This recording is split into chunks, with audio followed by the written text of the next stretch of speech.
जब जुमे के लिए मुअज्जिन अजान देने लगे और बुलाने लगे, पुकारने लगे, अल्लाहु अकबर अल्लाहु अकबर, जब जुमे की अजान की तरफ तुम्हें बुलाया जाए, जब जुमे की नमाज के लिए तुम्हें बुलाया जाए, इज़ा नूदिया लिस्सलाह, जब नमाज के लिए तुम्हें आवाज दी जाए, यानी अजान की आवाज आए, फसअू इला जिक्रिल्लाह, तो तुम चल पड़ो। कहाँ? अल्लाह के जिक्र की तरफ। देखिए यहाँ जिक्र कहा, अल्लाह के जिक्र की तरफ, यानी जुमे की नमाज के लिए। जिक्र से मुराद नमाज। यहाँ अल्लाह ने क्या कहा? वमन अअरज़ान जिक्री। ये चीज़ जो हम तुम्हें आपको सुनाने जा रहे हैं, ये ऐसी चीज़ है मेरे भाइयों जो आपने अब तक नहीं सुनी होगी मेरी ज़बान से, अब तक इस इलाके में। सुनिए इसको, आज मैं अपने अंदाज में आपको सुना रहा हूँ और बहुत काम की चीज़ है। आपको जाना होगा तो चले जाइए, लेकिन इस एराज को और जिक्र की बात को सुनने के बाद आप जा सकते हैं, आप जिसको जहाँ जाना, लेकिन ये सुन लीजिए, वमन अअरज़ान जिक्री, जिसने हमारी नमाज से एराज किया, हमारे जिक्र से एराज किया, फ़इन्न लहू मईशतन ज़ंका, हम उसकी रोजी को तंग कर देंगे। वमन अअरज़ान जिक्री, जो जिक्र से नमाज से मुंह मोड़ेगा, एराज करेगा, हम उसकी रोजी को तंग कर देंगे। अल्लाह ने कहीं नहीं कहा कि हम उसकी रोजी बंद कर देंगे। क्या बेनमाजियों को रोजी नहीं मिलती है? मिलती है, लेकिन अल्लाह कहता हम उसकी रोजी को तंग कर देंगे। तंग करना जानते हो? बहुत रुपया आएगा मेरे पास, लेकिन आने के बाद रुकेगा नहीं मेरे पास। अचानक मेरे पास 1 लाख रुपया आया, 2 दिन में ख़त्म। मौलाना क्या पैसा तो आता है लेकिन रुकता नहीं है, क्यों? कभी बेटा बीमार, कभी बीवी बीमार, कभी बच्ची बीमार, कभी ये बीमार। इसी को कहते हैं तंग करना। हम तुम्हारी रोजी को तंग कर देंगे, पैसा आएगा लेकिन रुकेगा नहीं। यह है रोजी को तंग करना। अब जा रहे हो झड़फुक्कों के पास। झड़फुक्का समझ रहे हो ना? मौलवी, मौलाना साहब क्या बरकत नहीं हो रही घर में? क्यों नहीं हो रही? पता नहीं मौलाना साहब, पता लगाओ। पैसा तो बहुत आता है लेकिन रुकता नहीं है। मौलाना साहब बेचारे वो क्या पैसे को रोकेंगे? अगर मौलवियों के पास पैसा रोकने की कोई दुआ होती तो बेचारा 5,000 रुपये में मस्जिद में नमाज क्यों पढ़ाता? 2-4-5 रुपए के लिए जलसा क्यों करता? ये हमारी अकल है। सोचो, मैंने फिर कहा सोच बदलो, सोच बदलो। तुम मौलवियों से तावीज ले रहे हो। अरे मौलवी के पास तो खुद बेचारे के पास इनकम नहीं हो रही है। मौलवी खुद बददुआ दे रहा, मदरसे के सेक्रेटरी को खुद तो कमाता है 1 लाख रुपया, हमको दे रहा 5,000 रुपया। एक मौलवी साहब तो मस्जिद में दुआ कर रहे थे खुतबा देने के बाद, अल्लाह जितनी तनख्वाह हमारी उतनी मस्जिद की सेक्रेटरी की कर दो। अब कोई आमीन ही नहीं बोल रहा है। मस्जिद का सेक्रेटरी भी आमीन नहीं बोल रहा। भाई क्यों नहीं बोलता? बोल। नहीं साहब तब तो बर्बाद हो जाएंगे। मौलाना साहब दुआ कर, अल्लाह मेरी रोजी रोटी में बरकत दे, बोल आमीन। यानी 5,000 रुपए में आमीन हो रही है। और जब वो मौलवी दुआ करता, अल्लाह मदरसे के सेक्रेटरी की, मस्जिद के सेक्रेटरी की, सबकी उतनी तनख्वाह कर दे जितनी मेरी, तो कोई आमीन नहीं बोलता। इससे आप अंदाजा लगा सकते हैं कि आपको कितना डर है। 5,000, 6,000, 10,000 रुपए में आप जानते हैं कि मेरा घर नहीं चल सकता है, तो फिर मौलवियों के लिए कौन सोचेगा? उलमा के लिए कौन सोचेगा? मस्जिद के इमामों की फिक्र किसको होगी? सोचो। आप अपने बच्चों को कॉन्वेंट में पढ़ाते हो, आप अपने बच्चों को इंग्लिश मीडियम में पढ़ाते हो। आपका बच्चा इंटर करने के बाद, साइंस साइड से बायो लेने के बाद MBBS को नीट में पास करके वहां चला जाता, वो कमाएगा। लेकिन मदरसे में पढ़ने वाले बच्चों के बारे में कभी आपने तसव्वुर किया है कि ये कितने भी बड़े मौलाना बन जाएं, आलिम बन जाएं, लेकिन इनकी दौड़ मस्जिद और मदरसे से बाहर नहीं जा सकती है? कभी सोचा है आपने इन मदरसे से पढ़ने वाले तलबा के बारे में? मैंने कहा ना मेरी तकरीर आज पूरी सोच के ऊपर होगी। सोच, सोच बदलो। इनके बारे में कौन सोचेगा? कौन?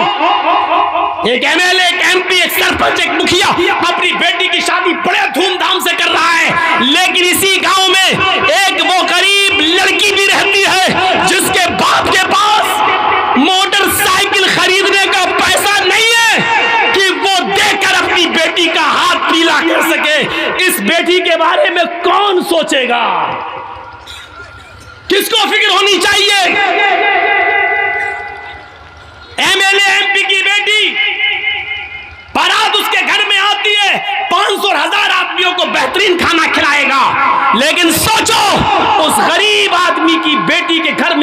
400 और 500 आदमियों की बारात नहीं, सॉरी, बारात का लफ्ज बदनाम मत करो। इसलिए मैं कहता हूं ये 400 और 500 चोर, ये लुटेरे, ये डाकू जिस घर में पहुंच गए हैं, कभी सोचा है कि उस लड़की का बाप इनको कहां से खिलाएगा, क्या कहां से कर्जा लेगा, इन बेटियों के बारे में कौन सोचेगा और इनके माँ बाप के बारे में कौन सोचेगा। इस्लाम ने तो गरीबों के लिए भी रास्ते निकाले थे, आपने रास्ते बंद क्यों किए। सुनना पड़ेगा आज तुम्हें, क्या तुम्हारे बाप को भी सुनना पड़ेगा। जब तक मैं यहाँ हूँ, ये अथॉरिटी, पावर मुझे जनाब मोहम्मद रसूलुल्लाह की शरीयत ने दिया है, ये सुनना पड़ेगा तुम्हें। इसलिए सोचो, कुरान ने बार बार कहा फ़अतबिरू या उलिल अब्सार, आए अकल रखने वालों सोचो। कुरान ने बार बार कहा तदब्बरून, क्या तुम गौर व फिक्र नहीं करते, ताक़िलून, क्या तुम अक्ल शऊर से काम नहीं लेते। कुरान ने बार बार सोचने और फिक्र करने की दावत दी है कि सोचो। वमन अअरज़ अन ज़िक्री फ़इन्न लहू मईशतन ज़ंका, जो दुनिया में अल्लाह के जिक्र से एराज करेगा, हम उसकी रोजी को तंग कर देंगे। फिर समझो एराज किसको कहते हैं। एराज हमारी बीवी का, यानी हमारा और हमारी बीवी का, दोनों का बच्चा तो एक ही होता है। बच्चा लेटा है, पैदा हुआ है, 6 महीने का है, 7 महीने का, माँ का दूध पीता है, लेकिन माँ टीवी का सीरियल देख रही है। सोचिएगा, माँ टीवी का सीरियल देख रही है, बहुत अच्छा नाटक आ रहा है, बहुत अच्छा सीरियल आ रहा है, बच्चा भूख से रो रहा है। माँ की जिम्मेदारी है कि अपने रोते हुए बच्चे को उठाए, अपनी पिस्तान से अपना दूध पिलाए, लेकिन माँ जानती है कि बच्चा रो रहा है, लेकिन बच्चे को रोने दे रही है, लेकिन सीरियल का ड्रामा नहीं छोड़ रही है। थोड़ी देर का और है, इसको पूरा हो जाने दो, बच्चे को दूध पिलाऊंगी तो सही से देख नहीं पाऊंगी। इसको कहते हैं कि इस माँ ने बच्चे से एराज किया है, यानी माँ बच्चे को भूल गई है। माँ ने बच्चे को भगा नहीं रही है, बच्चे को फेंक नहीं रही है, बच्चे को मार नहीं रही है, बच्चे से पीठ फेर ली, यानी एराज कर लिया। यानी माँ अपने बच्चे की फिक्र नहीं कर रही है, बल्कि सीरियल की फिक्र कर रही है। इसका मतलब क्या है, एराज कर, इसको कहते हैं एराज। अब आप समझ गए ना एराज किसको कहते हैं। घर में आग लगी है, आग जल रही है, मेरा घर जल गया और हम मैच खेलने में लगे, किसी ने खबर दी तुम्हारा घर जल गया, जल्दी जाओ। अब हमें फिक्र होनी चाहिए कि हम अपना घर बनाएं, दोबारा बनाएं। जितना जल गया कोई बात नहीं, जितना बच जाए जल्दी जाएं, पानी वानी डालकर उसको ठंडा करें। जो जल गया वो तो जल गया, लेकिन जो बचा सकते हैं उसको तो बचाएं। लेकिन हमें घर की फिक्र नहीं है, बल्कि हम मैच खेलने में लगे हैं। इसको कहते हैं कि हमने घर से एराज किया, हमें घर की फिक्र नहीं है। इसको कहते हैं एराज। बच्चे से मुंह फेर लिया, यानी बच्चा रो रहा है लेकिन माँ टीवी देखने में लगी है, इसको कहते हैं बच्चे से मुंह फेरना, इसी को एराज कहते हैं। और कुरान ने इसी को कहा है, वमन अअरज़ अन ज़िक्री फ़इन्न लहू मईशतन ज़ंका, जो मेरे जिक्र से, मेरी नमाज से एराज करेगा, यानी आज़ान के वक्त मस्जिद में नहीं आएगा, खेत में लगा हुआ है, खेती कर रहा है, बाजार में लगा हुआ है, मार्केटिंग शॉपिंग कर रहा है, हाँ, चाय पीने में लगा है, होटल में बैठा है, आज़ान की आवाज सुन रहा है, लेकिन मस्जिद की तरफ नहीं जा रहा है। आज़ान की आवाज सुन रहा है, कैरम बोर्ड खेल रहा है, आज़ान की आवाज सुन रहा है, लेकिन वो अपने मशगले में अपने काम को नहीं छोड़ रहा है। इसको कहते हैं कि उसने नमाज से एराज किया है। वमन अअरज़ अन ज़िक्री, दुनिया का कोई मौलवी तुम्हें कोई ताबीज नहीं दे सकता है, तुम्हारे घर में मालो दौलत के दरवाजे नहीं खोल सकता है, तुम्हें घर में खैर और बरकत का कोई ताबीज नहीं दे सकता है। अगर कोई मौलवी देता है तो वो झूठ बोलता है, अगर देता है तो ड्रामा कर रहा है, नौटंकी कर रहा है। अल्लाह ने पहले ही कह दिया, जब तू मेरे जिक्र से, नमाज से मुंह मोड़ेगा तो हम तेरी रोजी को तंग कर देंगे। अब तू चाहता है कि हमारे घर में खैरो बरकत हो, अगर तू चाहता है जो कमाता है वो पैसा रुके, तो नमाज को पाबंदी के साथ अपने वक्त पर पढ़ना शुरू कर दे। जब तू अल्लाह के जिक्र का ख्याल रखेगा, नमाज का ख्याल रखेगा, तो तेरी रोजी में तंगी नहीं आएगी, तेरी रोजी में बरकत होगी। ये इलाज बताया है अल्लाह तबारक व तआला ने रोजी में बरकत का, जा रहे हो कठमुल्लों के पास, ये तुम्हें क्या देंगे? जो खुद 5-6 हज़ार रुपए महीने पे बेचारे नमाज पढ़ाने वाले, वो आपसे और ले लेंगे। 100 रुपए दो, हमने तुम्हें तावीज़ दिया है। 51 रुपए दो, 101 रुपया दो, हमने तुम्हें इतना अच्छा, इतनी मेहनत करके तावीज़ बनाया। उनका तो रोजी रोटी इसी पे चली रही है, वो तुम्हारे घर में रोजी और रोटी के दरवाजे क्या खोलेंगे? वमन अरज़ा अन ज़िक्री, अब सुनिए अल्लाह के जिक्र से एराज़ करने वालों का अंजाम क्या होता है।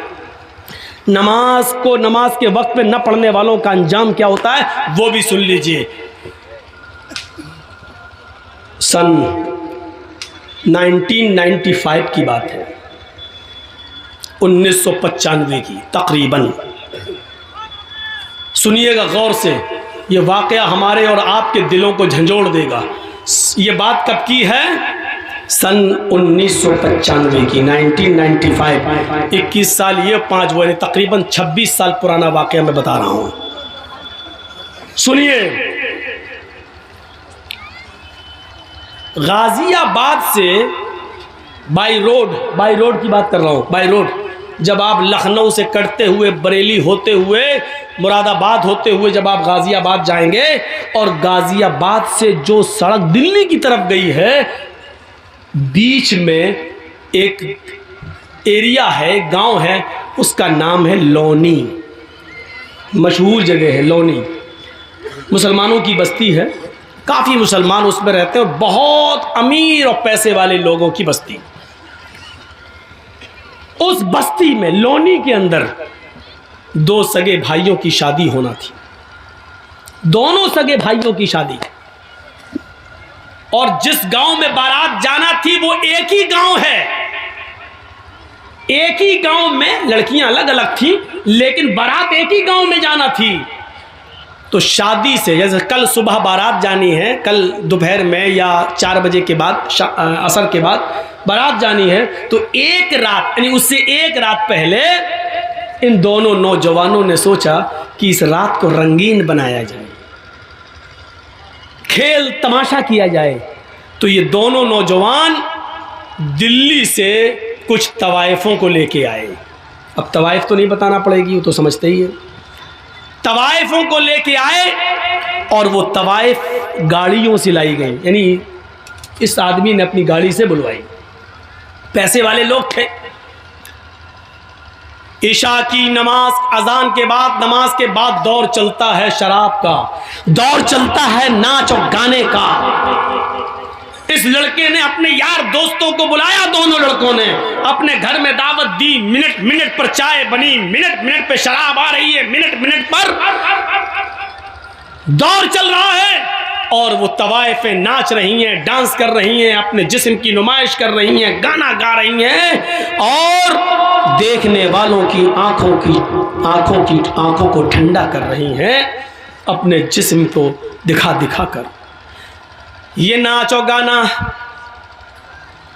इतनी देर चलता है, इतनी देर चलता है कि टाइम का पता नहीं चलता। वहां फजर की अजान की आवाज आने लगती है। इन दोनों लड़कों के घर से लगी हुई मुश्किल से 300-400 कदम की दूरी पर मस्जिद है। उस मस्जिद से मुअज्जिन ने अजान देना शुरू कर दिया, अल्लाहु अकबर, अल्लाहु अकबर। ये फजर की नमाज का वक्त है। ये वो वक्त है कि चिड़ियां भी अपने घोंसलों में उस वक्त बेदार हो जाती हैं और चहचहा कर ची ची बोलते हुए अपने रब की तस्बीह बयान करती हैं। युसब्बिहु लिल्लाहि मा फिस समावाति व मा फिल अर्ज़। सुबह के दरख्तों के पत्तों की से चलने वाली हवा भी अल्लाह की तस्बीह बयान करती है। आसमान से उतरने वाली शबनम और ओस के कतरे भी अल्लाह की तस्बीह बयान करते हैं। कायनात की हर शय अल्लाह की हम्द व सना बयान करती है। और ये वो वक्त है फजर की नमाज का कि अल्लाह के नबी ने फरमाया कि मेरी उम्मत का जो भी आदमी, जो भी मुसलमान, जो भी मुझ पर ईमान लाने वाला फजर की नमाज के वक्त उठेगा और जमात के साथ फजर की नमाज पढ़ेगा, और फजर की नमाज पढ़ने के बाद फिर वो जो भी मेहनत करेगा, जो मजदूरी करेगा, अल्लाह रब्बुल आलमीन उसके रिस्क में बरकत देगा, अल्लाह उसके लिए रोजी के दरवाजे खोल देगा, उस आदमी को कभी भूखा नहीं सोने देगा, उसको फिक्र फाके की कभी नौबत नहीं आएगी। ये नबी अकरम का फरमान है। ये तवाइफ जो नाच रही थी, जो डांस कर रही थी, आजान की आवाज सुनती है, आजान की आवाज सुनती है, अल्लाहु अकबर अल्लाहु अकबर, ये आजान की आवाज उन तवाइफों के कानों में जाती है। तो आजान के एहतराम में इन तवाइफों ने गाना बंद कर दिया और नाचना मौकूफ कर दिया, नाचना बंद कर दिया और गाना बंद कर दिया।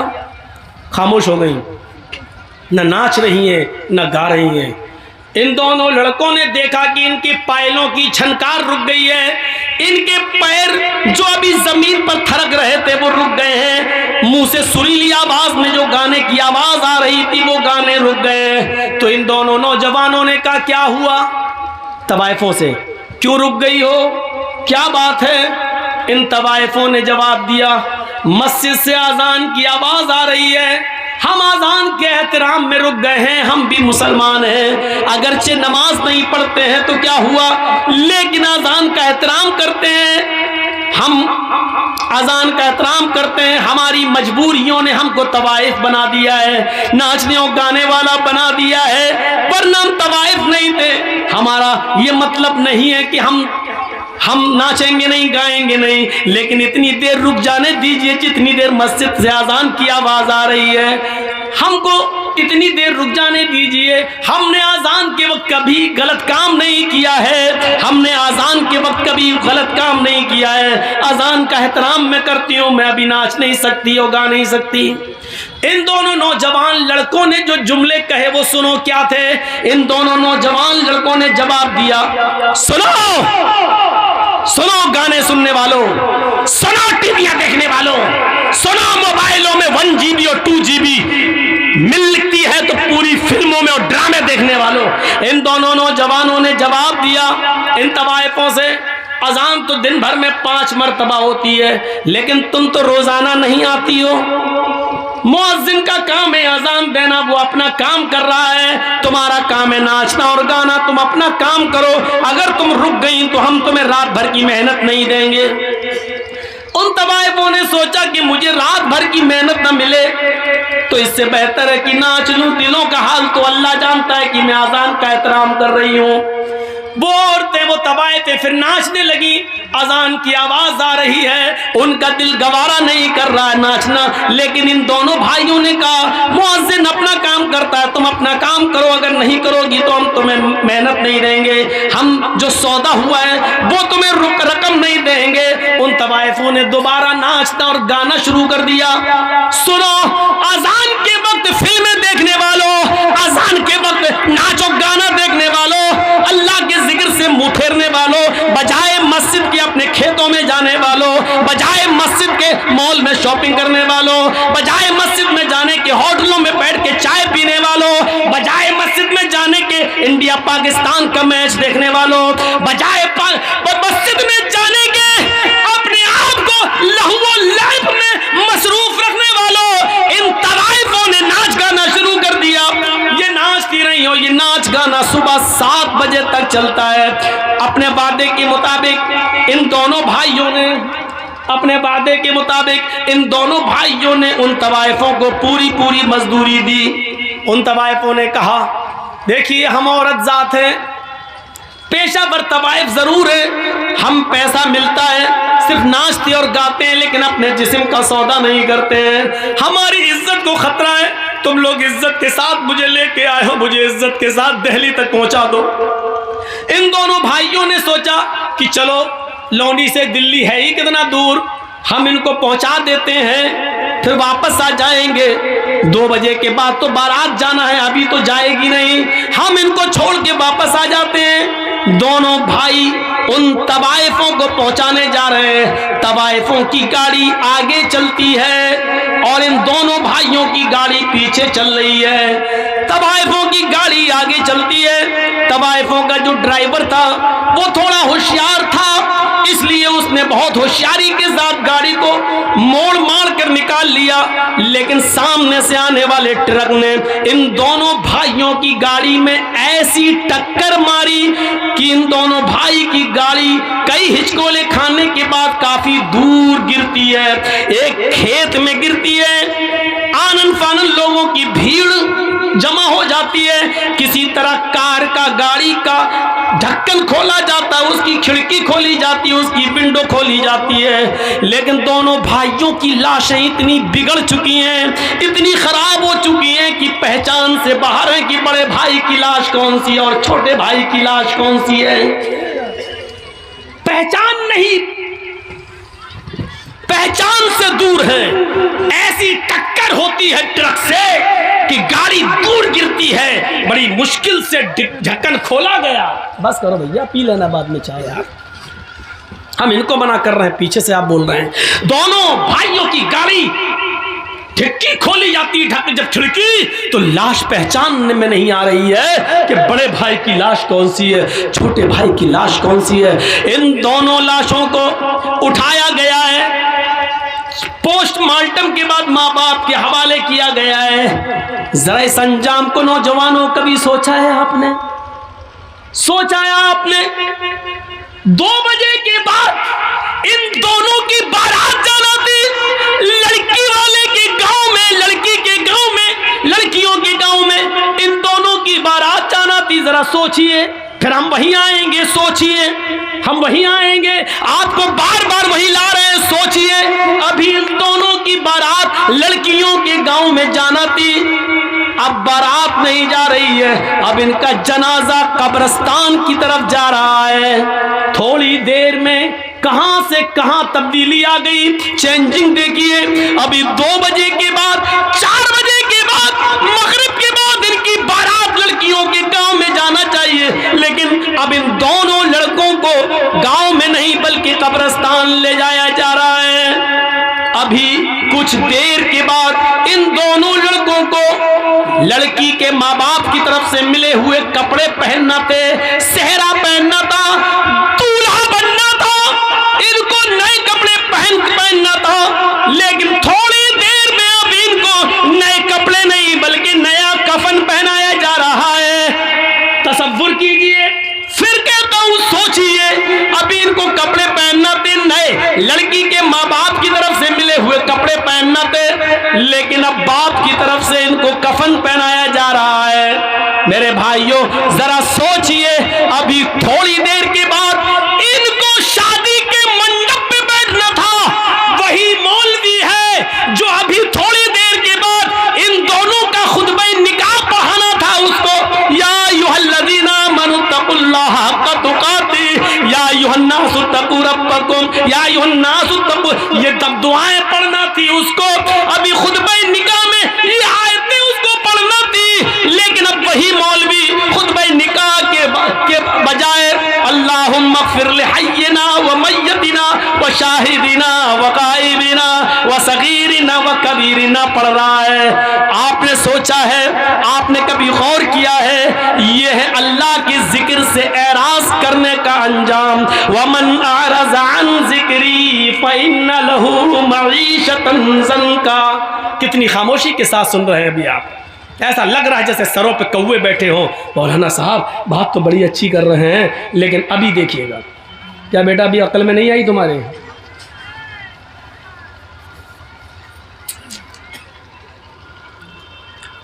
तसव्वुर कर रहे हैं आप, थोड़ी देर में क्या हैसियतें बदल गई। जाना था लड़कियों के घर, बारात लेकर गांव में पहुंचाया जा रहा है कब्रिस्तान में।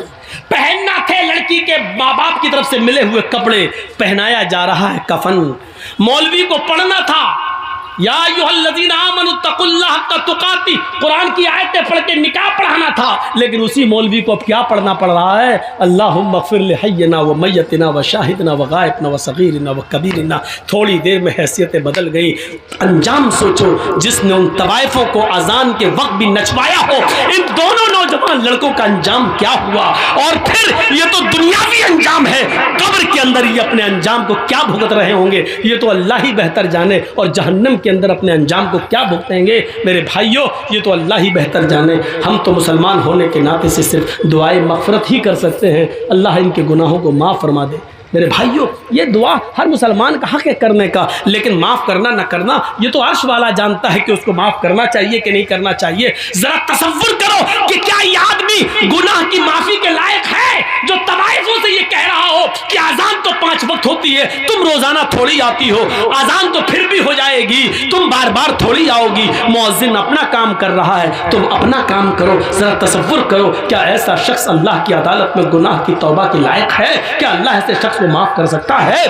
तसव्वुर करिए। हम ये नहीं कह रहे माफ़ करना न करना उसके इख्तियार में है, लेकिन तसव्वुर करो कि गुनाह कितना बड़ा। वमन अरज़ान ज़िक्री फ़इन्न लहू मईशतन ज़न्का। हम हैं कहाँ? अपनी सोच को बदलो। कुरान ने वही कहा, फल तंजुर नफ्सुम मा क़द्दमत लिग़द। हर इंसान को सोचना चाहिए कि कल क़यामत के दिन के लिए उसने कौन सी तैयारी की है।